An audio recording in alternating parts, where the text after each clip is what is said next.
그는 한때 모든 걸 가진 남자였습니다.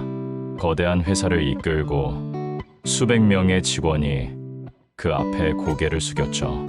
언론은 그를 성공의 상징이라 불렀습니다. 하지만 단 한 번의 결정으로 그의 인생은 산산조각이 났습니다. 투자 실패, 파산, 가족의 이탈. 하룻밤 사이 그는 집도, 친구도, 명예도 모두 잃었습니다. 그가 마지막으로 서 있던 곳은 초라한 공원 벤치였습니다. 손에는 단 하나, 오래된 불경 한 권만이 남아 있었죠. 그는 그곳에서 처음으로 아무것도 가지지 않은 자신을 마주했습니다. 그리고 그 순간 이상한 평화가 찾아왔습니다. 모든 것을 잃은 그날, 나는 처음으로 나 자신을 얻었다. 이 남자의 이름은 요시다 슈이치. 일본에서 실제로 있었던 사업가의 이야기입니다. 그는 이후 세상과 단절하고 산속으로 들어가 수행을 시작했습니다. 사람들은 그를 미친 사람이라 불렀지만 그는 이렇게 대답했습니다. 나는 미치지 않았다. 이제야 정신이 들었을 뿐이다.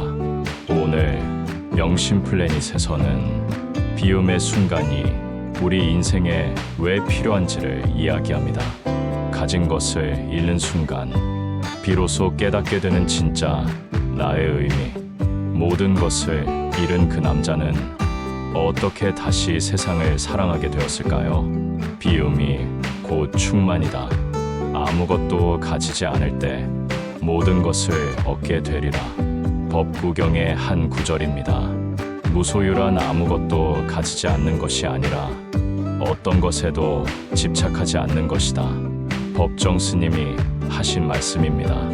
그대가 움켜쥔 것이 많을수록 손은 더 무거워지고 마음은 더 고통스러워진다. 부처님께서는 우리에게 비움을 말씀하셨습니다. 하지만 그 비움은 단순히 포기하거나 버리는 것이 아닙니다. 잃음이 아니라 놓음입니다. 무언가를 놓았을 때 비로소 마음이 쉬어갈 자리를 찾습니다. 사람은 세상을 움켜쥐려 하지만 그 손이 쥐고 있는 것은 결국 불안입니다. 그 불안을 내려놓을 때 비로소 평화가 들어옵니다.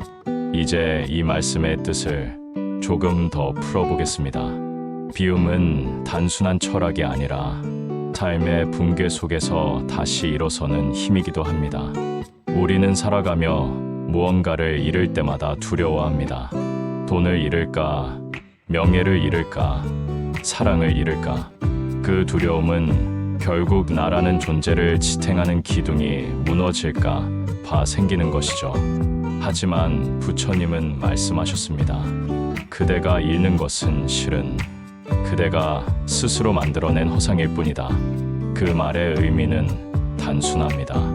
우리가 나라고 부르는 것은 사실 집착의 모음입니다.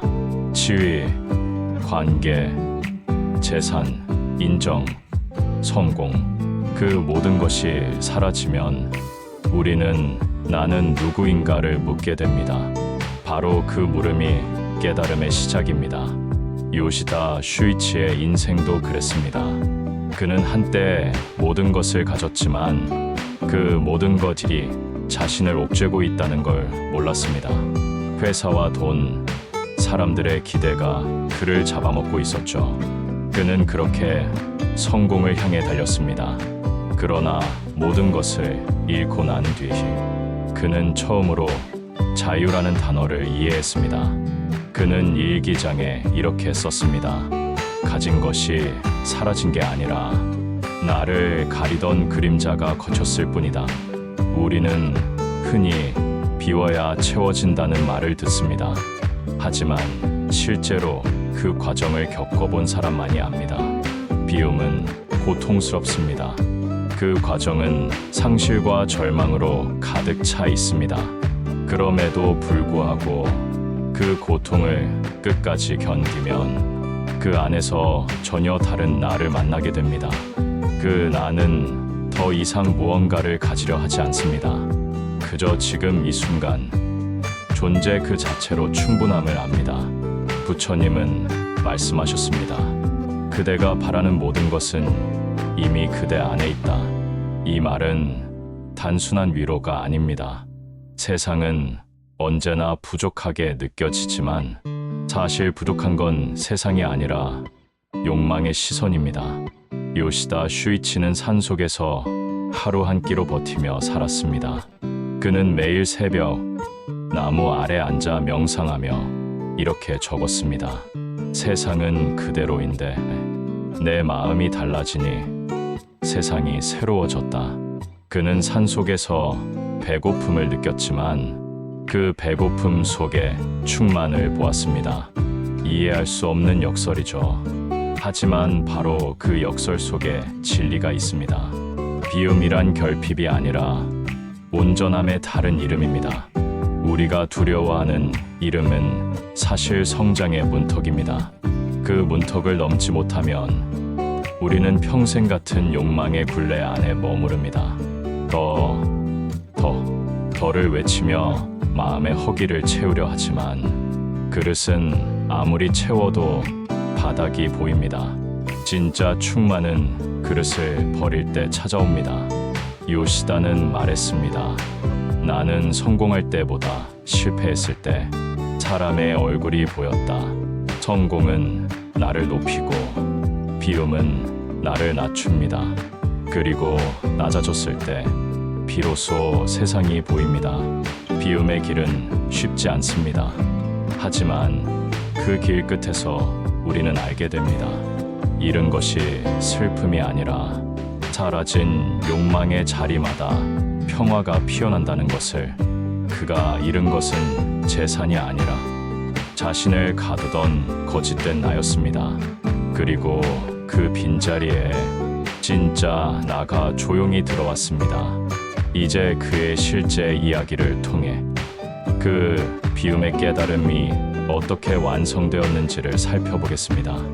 요시다 슈이치는 모든 걸 잃은 날 아무 말 없이 도시를 떠났습니다. 어느 누구에게도 인사하지 않았고 가져간 것은 낡은 가방 하나뿐이었습니다. 그가 향한 곳은 일본 나가노 현의 한 산속이었습니다.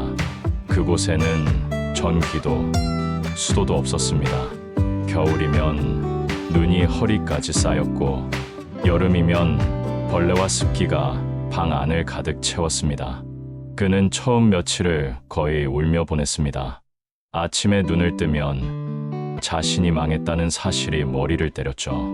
한때 전화를 받던 직원의 목소리가, 사람들의 박수가 모두 귀에서 떠나지 않았습니다. 그는 일기장에 이렇게 썼습니다. 나는 나를 잃었다. 아니, 애초에 나는 없었는지도 모른다.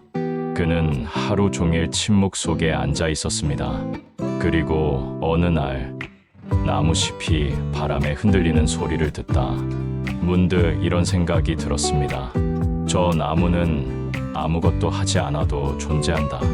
그런데 나는 왜 그렇게 애써야만 했을까? 그날 이후 그는 매일 새벽 4시에 일어나 산길을 걸으며 명상을 시작했습니다. 하루 한 끼, 물 한 모금, 그의 삶은 완전히 비워졌습니다. 그런데 이상했습니다. 그렇게 텅 비워졌는데 마음 한구석에서 따뜻한 무언가가 피어올랐습니다. 그는 그것을 고요한 기쁨이라 불렀습니다. 몇 년이 흘렀습니다.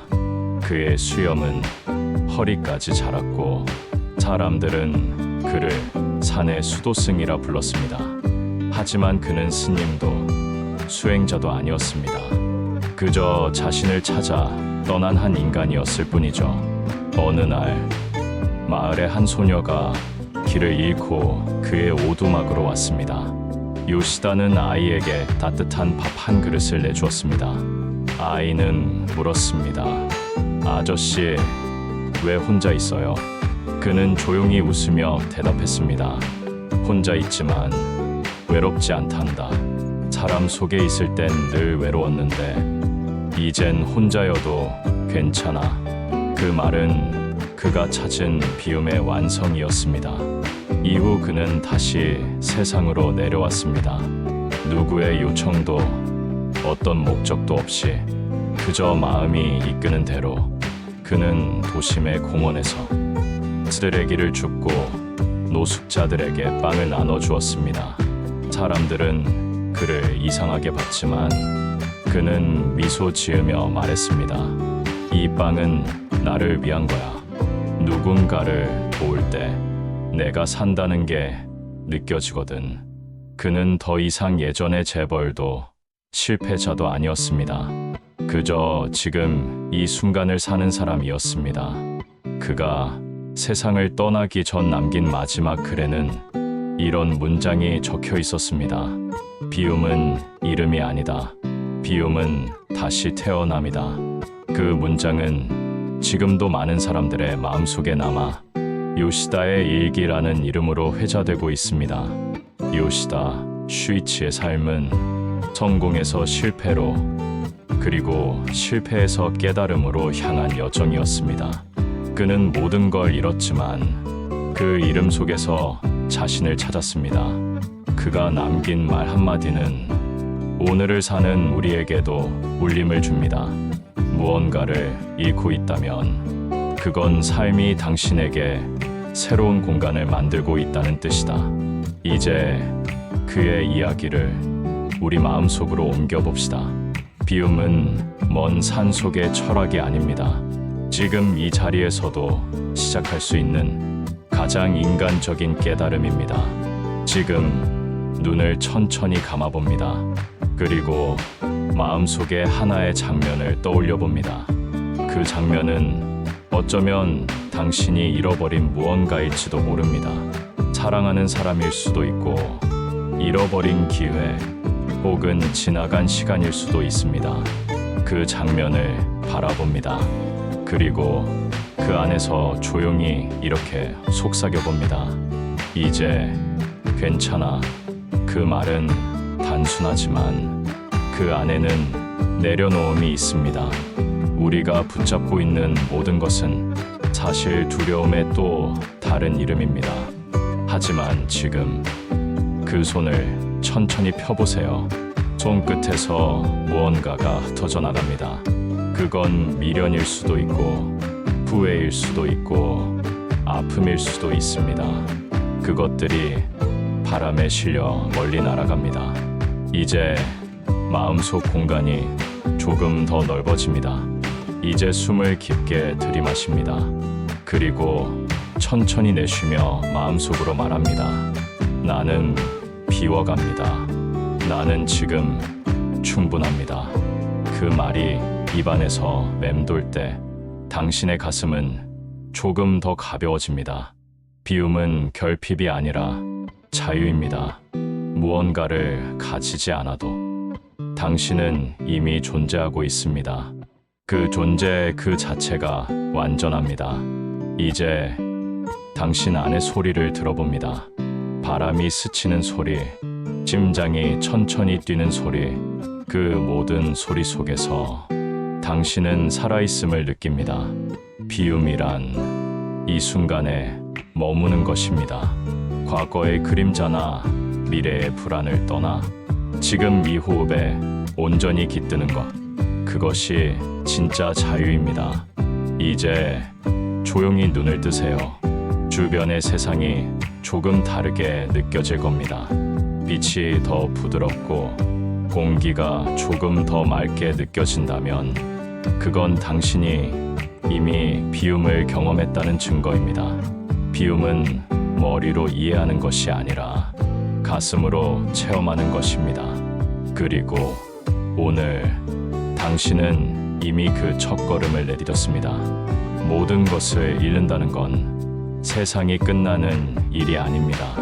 그건 새로운 세상이 시작된다는 뜻입니다. 요시다 슈이치는 세상으로부터 버려졌지만 그 안에서 자신을 되찾았습니다. 그는 외로움 속에서 고요를 배웠고 상실 속에서 평화를 만났습니다. 우리는 종종 무언가를 잃으면 끝이라고 생각합니다. 하지만 부처님은 말씀하셨습니다. 잃는다는 것은 얻기 위한 준비다. 삶은 끊임없는 노음의 연속입니다. 젊음을 놓고 관계를 놓고 결국엔 이 몸조차 놓게 되죠. 하지만 그 모든 노음은 사라짐이 아니라 새로운 생명의 순환입니다. 오늘 우리는 한 남자의 이야기를 통해 배웠습니다. 비움이란 패배가 아니라 삶을 다시 시작하기 위한 첫 호흡이라는 것을요. 당신도 지금 무언가를 잃고 있나요? 그렇다면 기억하세요. 그 이름 속에는 새로운 가능성이 조용히 자라고 있습니다. 이제 이렇게 다짐해봅니다. 나는 비워가겠습니다. 나는 이름을 두려워하지 않겠습니다. 그리고 오늘 나는 다시 시작합니다. 그 다짐이 당신의 하루를 바꿔줄 것입니다. 명심 플래닛은 당신의 마음을 비우고 다시 채우는 공간입니다. 오늘의 이야기가 마음에 닿았다면 좋아요와 구독으로 이 여정에 함께 해주세요. 오늘 하루 잠시 멈추세요. 그리고 조용히 자신에게 말하세요. 지금 이대로 나는 충분하다. 당신의 마음에 평화가 머물기를 바랍니다.